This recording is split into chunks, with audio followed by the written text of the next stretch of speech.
Trop. Bonjour. Bonjour et bienvenue dans cette nouvelle vidéo.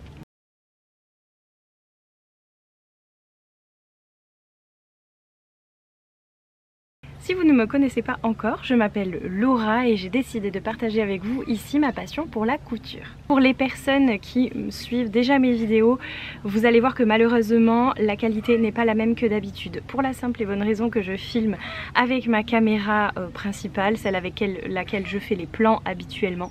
Conclusion avec mon téléphone sur lequel je peux brancher mon micro, donc le son est beaucoup plus agréable.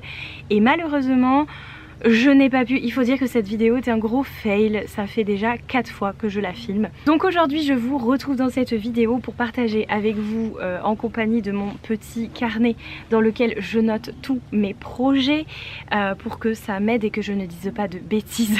Et je vais pouvoir faire ça dans l'ordre chronologique, donc je vais vous partager tous mes projets que j'ai réalisés en couture depuis le début de l'année. Le premier projet que je voulais partager avec vous, c'est ma jupe short Agathe de chez Evelyn Patterns. Donc c'est une jupe short, c'est un short en fait classique, et devant on va venir coudre une partie pour faire cet effet jupe. La mienne est de façon un peu asymétrique, donc j'aime bien ce petit côté là. Ce patron est prévu pour être cousu avec une fermeture éclair invisible. Je n'ai pas fait ce choix là parce que je ne maîtrise absolument pas la couture des fermetures invisibles, malheureusement. Fermeture éclair invisible. Et j'ai essayé sur de nombreux projets, je n'y arrive pas, mais je n'ai pas le pied de biche adapté, voilà. C'est pas grave. Ce que j'ai décidé de faire, utiliser une fermeture éclair qui se rapproche d'une des couleurs qui se trouve dans le tissu que j'ai choisi. Donc vous le verrez à l'image, le tissu que j'ai choisi, il y a des rainures rouges. Et je me suis dit pourquoi pas faire un rappel avec ça. Donc on voit ma fermeture éclair, elle est rouge, mais ça ne me pose aucun souci. Je trouve ça finalement pas si mal. C'était un patron qui était très bien expliqué. Le livret d'explication Evelyn Patterns est très facile à suivre. Vraiment c'est très bien pensé. C'est un projet qui est rapide à coudre, un patron qui est facile à suivre. En termes de taille, c'était parfait pour moi, mais je ne me suis pas noté quelle taille j'avais choisi. Je peux retrouver ça sur le patron, mais je ne l'avais pas noté. Et c'est un patron qui se réalise dans un tissu chaîne et trame, donc qui n'est pas extensible. Le deuxième projet, c'est un projet de chez Atelier Berny. C'est une marque que j'affectionne tout particulièrement. Si vous avez vu mes précédentes vidéos, vous le savez. Ce n'est absolument pas un secret. C'est la blouse rose. C'était d'ailleurs le premier patron de chez Atelier Berny que j'allais coudre. Donc je ne connaissais absolument pas avant ça les livrets d'explication, etc. Je découvrais vraiment la marque. J'ai décidé de la faire dans un satin rouge, vraiment magnifique, je l'adore. Je n'ai pas fait la petite patte au milieu qui peut être ajoutée au niveau des liens en fait pour pas qu'on voit la peau à l'arrière.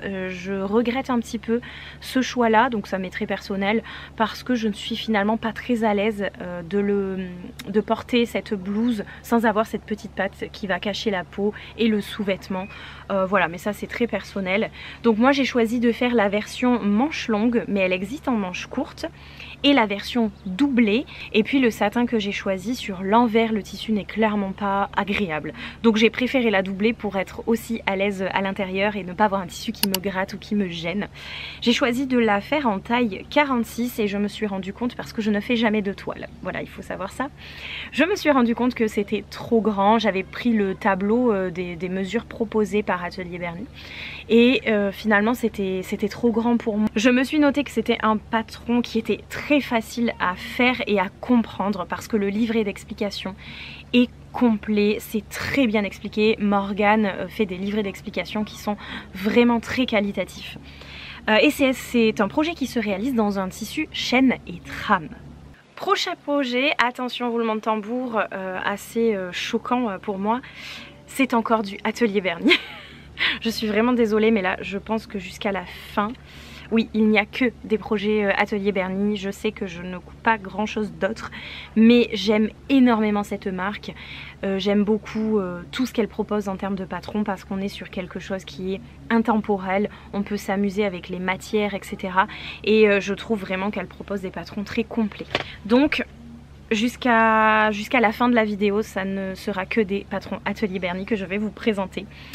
Et là, c'est la robe Angelina. Je sais qu'il existe, et d'ailleurs c'était la robe Angela qu'elle avait sortie en premier lieu avec un tissu chaîne et trame. Et elle a eu beaucoup de demandes pour faire cette même robe mais en tissu extensible jersey maille. Donc la robe Angelina c'est prévu pour du tissu maille, donc extensible jersey. J'ai choisi de faire la version manche longue, mais il existe de mémoire la manche courte. J'ai décidé de faire la fente sur le côté au niveau de la cuisse, mais on peut le faire sans la fente. J'ai choisi le col roulé, pareil, ce n'est pas obligatoire. Et je me suis noté que j'avais acheté 2,20 m de tissu en velours stretch, donc pour ma part, un velours donc qui est extensible, hein, du jersey. Et je me suis noté que 2 mètres auraient pu me suffire pour la taille que j'ai choisie, qui était une taille 44. Et là cette fois-ci la taille était parfaite puisque je voulais quand même un petit peu d'aisance, mais elle tombe vraiment comme il faut, donc je suis vraiment très contente. C'est un projet que j'ai cousu personnellement entièrement à la surjeteuse, même si ce n'est pas obligatoire. Ce n'est pas obligatoire. Ce n'est pas quelque chose d'obligatoire. Vous pouvez tout à fait coudre avec une machine à coudre, avec le point éclair ou le point zigzag. En tout cas, si... Et en général sur toutes les machines il y a le point qui permet de coudre de l'extensible, ça suffit. C'est un patron qui est très facile à comprendre, encore une fois le livret d'explication est parfait. C'est quelque chose qui est très rapide à réaliser aussi quand on a une surjeteuse, parce que finalement on met endroit sur endroit, c'est parti, on coud, ensuite on retourne et basta, c'est terminé. Donc en fait elle est vraiment très rapide à coudre cette robe. Prochain projet c'est la robe Joséphine, toujours de chez Atelier Berny. J'ai choisi de la faire dans un lin lavé qui s'appelle lin lavé à la pierre sur le site. Tous les tissus viennent de chez Dries & Stoffen, à part 2 projets que je dirais en suivant, mais sinon c'est tous du tissu Dries & Stoffen. J'avais pris donc ce lin couleur qui s'appelle cognac. J'avais choisi de la faire en version robe. C'est un patron qui est très complet encore une fois, puisqu'on peut faire une version robe mais aussi une version blouse, une version juste un petit top pour l'été à bretelles ou à manches. Vraiment il y a différentes possibilités. C'est mon patron coup de cœur de la marque. Voilà, je l'ai cousu une fois et depuis je n'arrête pas de le coudre. Donc pour dire à quel point j'aime énormément ce patron, pardon. J'ai fait la taille 44 qui me convient parfaitement dans ce tissu en lin, donc c'est un tissu vraiment qui ne bouge pas, hein. Le lin, on n'a pas du tout d'extensibilité dedans. De toute façon c'est un patron qui est prévu pour être cousu dans un tissu chaîne et trame, et la taille était parfaite pour moi. Le 44 ça me convient parfaitement. Je me suis noté que c'était un patron qui était encore une fois facile à réaliser. En termes de durée c'était un petit peu plus long parce qu'il y a des fronces à faire sur tous les grands rectangles qui vont venir se coudre ensemble pour former le bas de la robe. Donc il y a pas mal de fronces. Le volant que moi j'ai décidé de mettre, encore une fois il faut faire des fronces, donc c'est ce qui prend le plus de temps finalement. Sinon voilà, en termes de longueur c'est un projet qui peut être un peu long parce que la version est doublée. Et c'est vraiment coudre le bas de la robe qui prend le plus de temps avec les fronces. Sinon c'est un projet plutôt classique, si je peux dire ça comme ça. Et ce que j'aime tout particulièrement avec ce projet, c'est son encolure carrée qui est assez rare, je trouve à trouver qui est assez rare dans les patrons en général, et dans les vêtements que l'on peut trouver dans le commerce, moi je n'en vois quasiment jamais, ou je ne fais pas attention parce que maintenant je veux vraiment coudre la majorité de mes vêtements. Mais cette encolure carrée, j'en suis complètement fan. Prochain projet c'est la blouse Françoise, toujours de chez Atelier Berny. J'ai décidé de la réaliser dans un lin viscose qui a une texture complètement différente pour la robe Joséphine juste d'avant, avec un lin lavé où vraiment le tissu ne bouge absolument pas, il est presque lourd même au porté. Là sur ce lin viscose on est sur quelque chose de très fluide et vraiment très agréable, notamment dès qu'il fait très chaud. Donc cette blouse Françoise je l'adore, je l'ai fait dans 2 versions différentes. Au niveau de l'image, je vous mettrai les deux versions une fois terminées, même si elles se ressemblent beaucoup parce que je les ai réalisées dans le même tissu qui n'était absolument pas prévu pour faire cette blouse là. Et puis quand je l'ai reçue, je me suis projetée sur la blouse Françoise avec deux finitions complètement différentes. Donc la première version que j'ai réalisée, je l'ai faite avec des découpes. On pourrait uniquement s'arrêter là, mais moi j'ai décidé de faire des découpes avec le galon, donc version galon à ajouter entre chaque petite découpe. La version manche courte avec un petit bracelet de manche prévu pour les manches courtes et un volant au niveau de l'encolure qu'il faut surpiquer pour pas qu'il retombe. Malheureusement, malgré la surpiqûre, chez moi il retombe quand même pour les deux versions. Ma deuxième version, je l'ai faite avec le dos et le devant identiques finalement, pas de découpe sur le devant, sans galon forcément. Et pourquoi j'ai marqué sans manche? Oui, parce que c'est vraiment sans manche.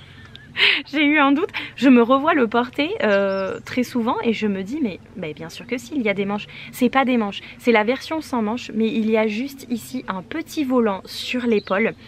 C'est pour ça que dans ma tête c'était avec des manches, mais absolument pas. La version vraiment sans manche, effectivement.